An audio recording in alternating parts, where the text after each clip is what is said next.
হরে কৃষ্ণ। তো আমার পরমার্থ গুরুদেব শ্রী শ্রী জয়পতাকা গুরু মহারাজকে আমার শতকোটি প্রণাম। হরে কৃষ্ণ। তো আমরা মানব জাতি কত বোকা, কারণ এই পৃথিবীতে যা কিছু আছে সবই পরমেশ্বর ভগবান শ্রীকৃষ্ণের সম্পত্তি। যা কিছু আছে সবকিছু আমরা যেমন তেমন করে ওনার সম্পত্তি আমরা উপভোগ করছি, কিন্তু আমরা তার নাম করছি না। তাই চৈতন্য মহাপ্রভু রাধা কৃষ্ণের ভাব অঙ্গকান্তি নিয়ে এই ধরাধামে এসেছেন আমাদেরকে শিক্ষা দেওয়ার জন্য। নিজে আচরণ করছেন এবং আমাদেরকে শিক্ষা দিচ্ছেন। আপনি আচরি অপরে শিখায়, যে গো তোমরা হরিনাম করো। তো আমরা এতই বোকা, ঠিক যেমন অহংকারে মত্ত হইয়া রাধা কৃষ্ণ না ভজিয়া জানিয়া শুনিয়া বিষ খাইন।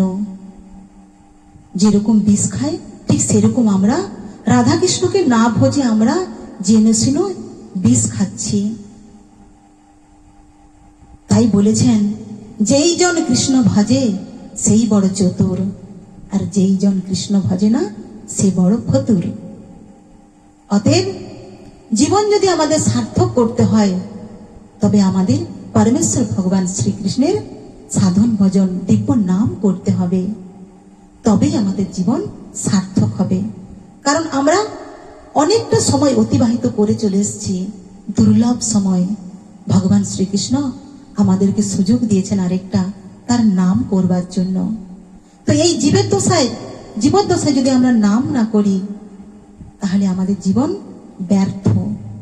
অতএব আমরা চাইব আমাদের জীবন যেন ব্যর্থ না হয়ে যায়, যেন আমাদের জীবনটাকে সার্থক করে তুলতে পারি ভগবানের সাধন ভজন করে। হরি বল, হরে কৃষ্ণ। তো যদি একটু ভালো লেগে থাকে, আপনারা হরি সাধন করবেন। হরি বল, বলছে না, হরি বল হরি বল হরি বল ভাই রে, হরি না মানি আছে গৌরাঙ্গ নিতাই রে। মোদের দুঃখ দেখে রে, মোদের দুঃখ দেখে রে। হরে কৃষ্ণ। তো মোদের দুঃখ দেখে চৈতন্য মহাপ্রভু এসেছেন হরে কৃষ্ণ দুঃখ মোচন করবার জন্য।